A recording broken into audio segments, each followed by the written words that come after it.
6 minutes, 35 seconds was the time it took for my life to change. It was June 2017 and the end of my second year. I took the piss in first year. I was either partying or at my pub job.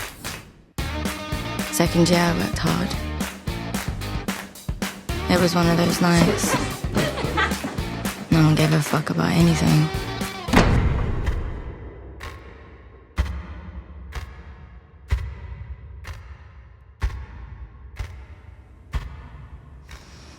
Grace, it's gonna be all right.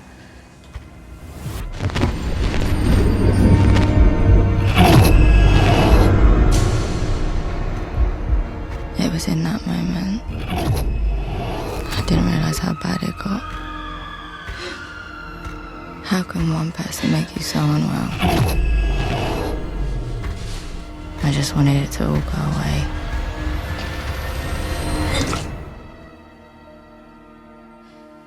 And I still remember it.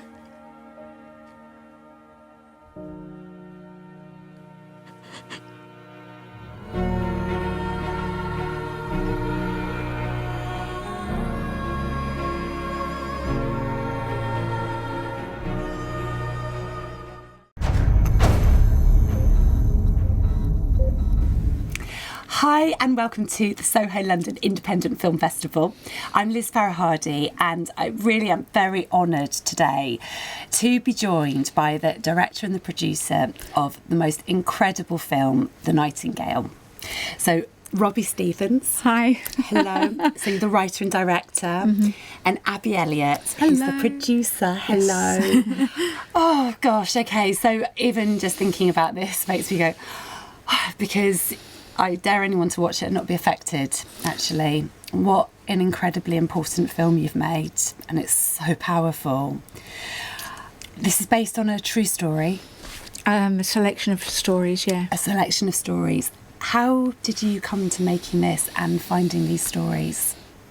It was just everywhere. It was one in every second person, every second female that I knew had suffered some sort of effect from sexual assault or rape, and we run a young person's actor training company, and there were so many females coming through that were affected by it, and older women as well, you know, losing years because of it. And because there were so many, it had become normalised and people have to get on in life, and it was brushed under the carpet. So enough is enough. This is a call to action. So lockdown came and I thought, right, this is the time.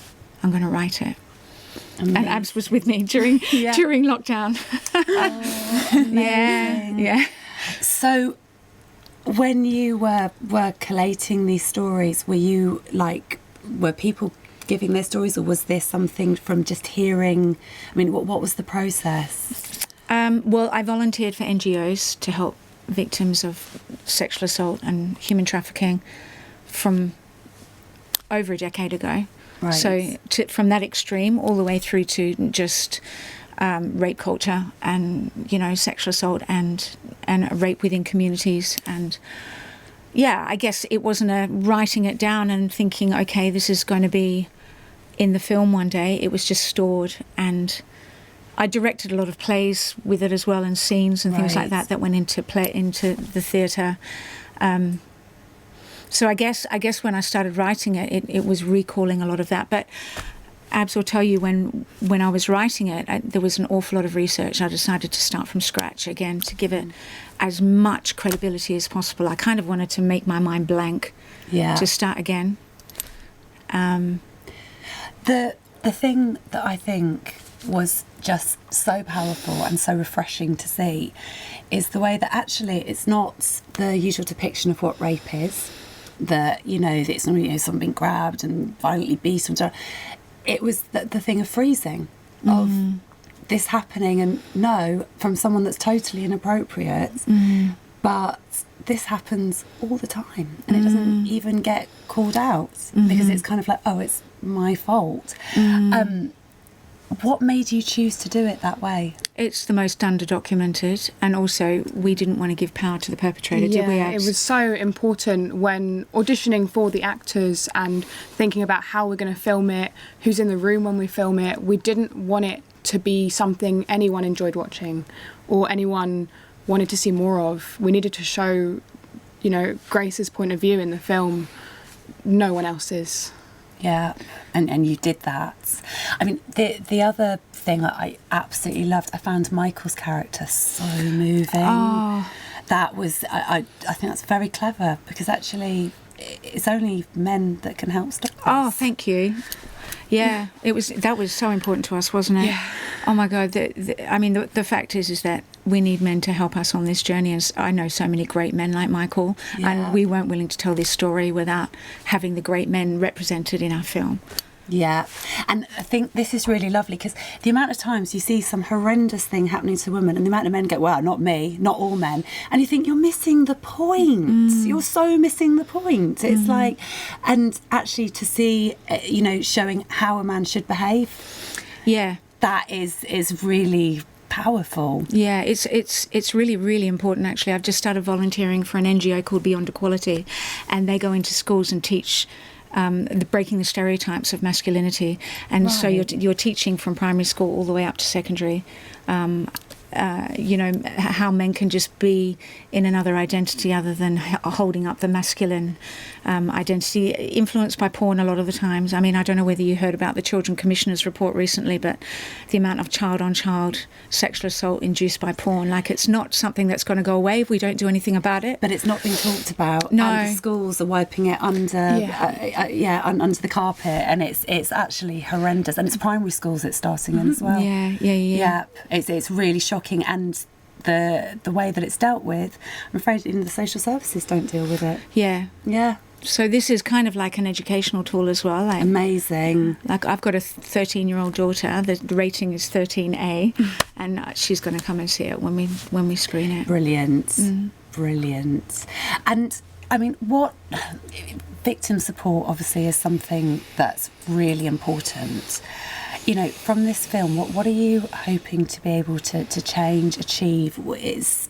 Yeah, a lot. We've already started doing a podcast. Yes. Oh, have you? Yeah, we've got a company called Empower. Right. And, you know, as it says, we want to empower people.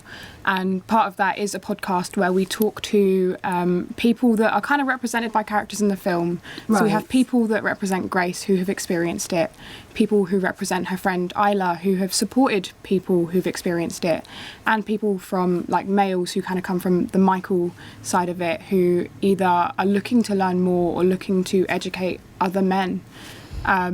And we've recorded quite a few episodes now, and we've had some really positive responses. And that's because for you to get therapy, it's currently a 13-month wait. The Crown Prosecution Service doesn't. We all know that story. Yeah. So what route do you go down? And so the podcast is there. If you're going through PTSD, or you're lonely, or you haven't got anyone to talk about it to, or just for you to hear that someone else is going through the same thing, tune in at 3:00 in the morning and listen to these stories of these incredibly brave people from the community just speaking about their experience. But also, you know, to take it into universities, to take it to friggin' Downing Street, you know, to get them to... You know, in these latest talks, there's been no funding towards these kinds of issues. Yeah. There needs to be funding. There needs to be a change in how many people, you know, the Crown Prosecution Service seeing rape cases much earlier on. Well, it's being decriminalised, basically, rape. Yeah. You know, it's insane. And most people don't even take it to the police. No. And it's just, this has to stop, and it's not okay. Yeah. Yeah, so it's like, have you thought about maybe trying to get the film into Parliament? Yeah. We want to get some credibility behind it with festivals first.